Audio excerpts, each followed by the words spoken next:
As soon as I walk into a shop these days, okay, other than the chocolate, I always notice how much bottled water there is. Lots of different names and branding, and recently I've been buying into it. I'm not sure when or how I became a bottled water enthusiast. I'm an Evian girl, but it got me taking a step back and thinking, what about my tap water? So if, like me, sometimes you're not sure if you should be drinking tap water at all and wondering how best to consume your water, then have a listen to this video. I'm Dr. Kandi, a GP and a mum of two, and I'm bringing you little actions that make a big difference to your overall health and wellness. Okay, so there are three main things I found out about bottled water.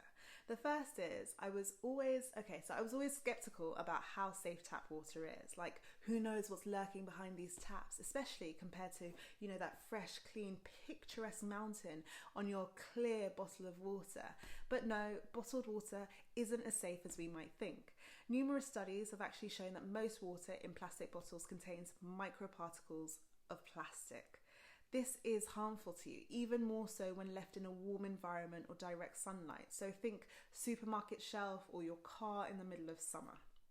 And when absorbed, microplastics release chemicals straight into your body's cells. And as you may know about plastics, they are endocrine disruptors. And so they pose a danger to your bodily functions like metabolism and fertility. And they also have phthalates in bottled water, which has been linked to cancer. The second thing, actually I'm not surprised to learn this because what is marketing? But 25% of the bottled water we buy from a shop is nothing more than tap water. Apparently Pepsi has admitted that Aquafina comes from tap water, so the joke's on us. We basically pay for packaging, sometimes with a little bit more fizz for your sparkles, sometimes a little bit of filtration. Sometimes not. I wonder if I did a taste test, if I would really actually be able to tell the difference. Well, finally, plastics and the environment. I really don't feel like I need to say much more in this, but if you need me to, plastics use so much fossil fuels to create and transport them. And interestingly, and unbeknownst to me up until this point, even when we think we're doing a great job by recycling, I love to recycle, it's actually so difficult to break down plastic. 50 billion bottles are disposed of per year, from which 80% end up dumped in landfills and in our oceans, cue Seaspiracy.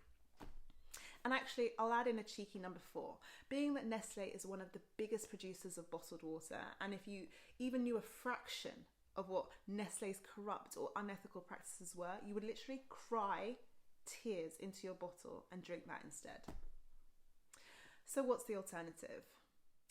In the UK, I read that the water supply is amongst the best in the world.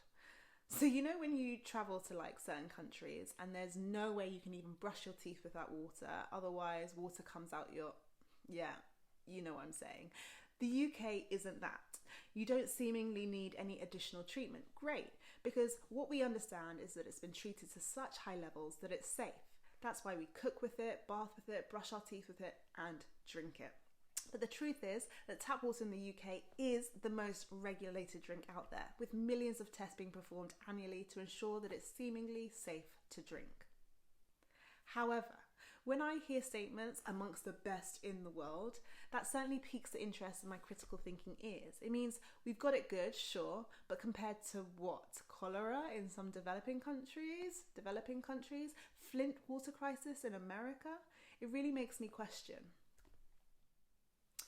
So about a third of tap water in England and Wales comes from underground sources. It's called groundwater. The rest comes from reservoirs, lakes and rivers. From there it travels through pipes, lots of pipes to get to you. Really sophisticated stuff. And actually, just a note to say that hot water shouldn't be used for drinking or cooking because it often comes from a storage tank within the home and it's not as fresh as water that's directly from the mains. So what we know, so fluoride's in our waters, and now, although there is a lot of debate about fluoride, speaking to my dentist and from research, it is medically proven to reduce tooth decay, and tooth decay is one of the most widespread chronic diseases in cities, so it is added to water and toothpaste, but only up to safe levels.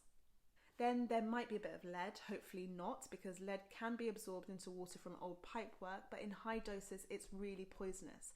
And interestingly, areas with softer water are more at risk as the limescale buildup isn't there to protect. You may find plastic microfibers coming from various sources that have actually honestly found to contaminate 72% of tap water samples in Europe, including the UK. The effect on humans is still largely unknown.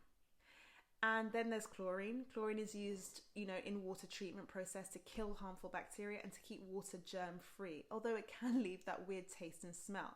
But regular monitoring of chlorine happens and its byproducts to reduce the chances of any harmful substances, so at low levels it is considered still safe for consumption. Also, even with chlorine, breakouts have still happened. For example, cryptosporidium causing tummy bugs in certain regions of the UK in the past.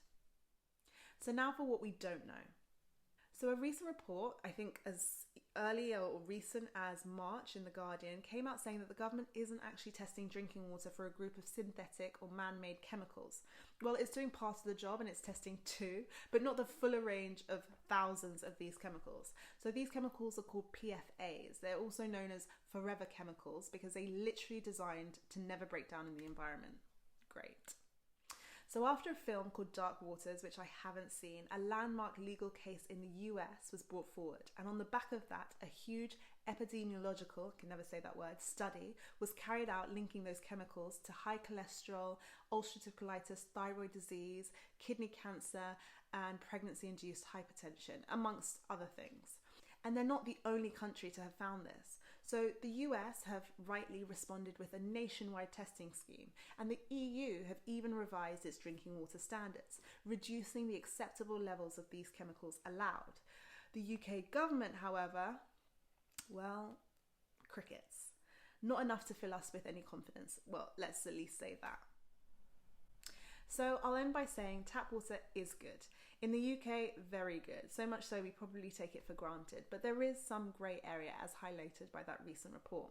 This can be overcome to some extent by investing in water filters, and if you're in other areas of the world, it may be safest to boil water and allow it to cool before consuming.